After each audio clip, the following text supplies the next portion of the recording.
मैं कल समाजवादी पार्टी के अध्यक्ष श्री अखिलेश यादव जी का एक बयान पढ़ रहा था। वो कह रहे थे कि उनकी सरकार आएगी तो अयोध्या को धार्मिक नगरी बनाएगी। अरे आप क्या धार्मिक नगरी बनाएंगे? आपने तो अपना इतिहास देखे, राम भक्तों पर गोली आप ही के लोगों ने चलाई थी, आप ही की सरकार ने चलाई थी, समाजवादी पार्टी की सरकार ने। आज जब राम भक्तों के परिश्रम और पुरुषार्थ से प्रधानमंत्री मोदी जी के नेतृत्व में अयोध्या अब त्रेता युग का स्मरण करा रही है, तो आपके मुंह में भी पानी आने लग गया है।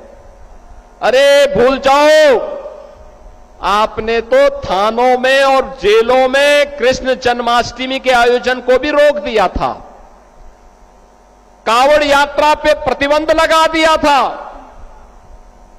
जो आज जब हमारे जनप्रतिनिधि कह रहे थे ना कि हाथरस में 22 से ज्यादा मंदिरों का सुंदरीकरण हुआ, क्या यह समाजवादी पार्टी के समय में संभव था? क्या उनके समय में नहीं था, क्योंकि उस समय यह पैसा कब्रिस्तान की बाउंड्री वाल के लिए जाता था और वही तो हमने मंदिरों की तरफ डाइवर्ट किया है।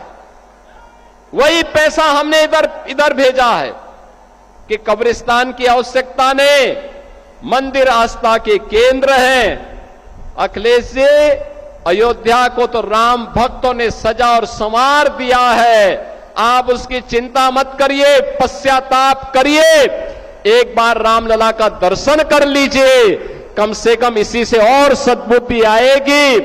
और अब तैयारी करिए कि हम कृष्ण कन्हैया के लिए भी कुछ कर सकें।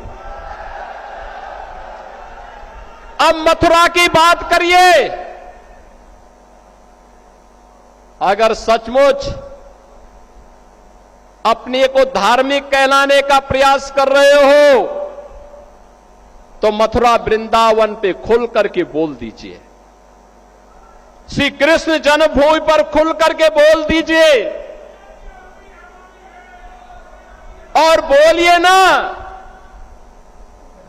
कि श्री राम जन्मभूमि मुक्ति के आंदोलन की तर्ज पर ही श्री कृष्ण जन्मभूमि की मुक्ति का भी अभियान चलना चाहिए। भगवान श्री कृष्ण की जन्मभूमि को भी सम्मान मिलना चाहिए। हमारी सरकार वहां श्रद्धालुओं को बुनियादी सुविधाएं उपलब्ध करवाने का कार्य कर रही है। युद्ध स्तर पर हम प्रयास कर रहे हैं, लेकिन आप में हिम्मत नहीं, क्योंकि आप तो मुल्ला और मौलवियों के सामने घुटने टेकने के सिवाय आपके पास कोई ऐसा एजेंडा नहीं जो प्रदेश के विकास के लिए हो, अयोध्या, मथुरा या काशी के उत्थान के लिए हो, उनकी पहचान को, पौराणिक पहचान को बनाए रखने के लिए हो। ये धूल झोंकने का काम मत करो। एक खिसियानी बिल्ली खंबा नोचे वाली कहावत को चरितार्थ मत करो।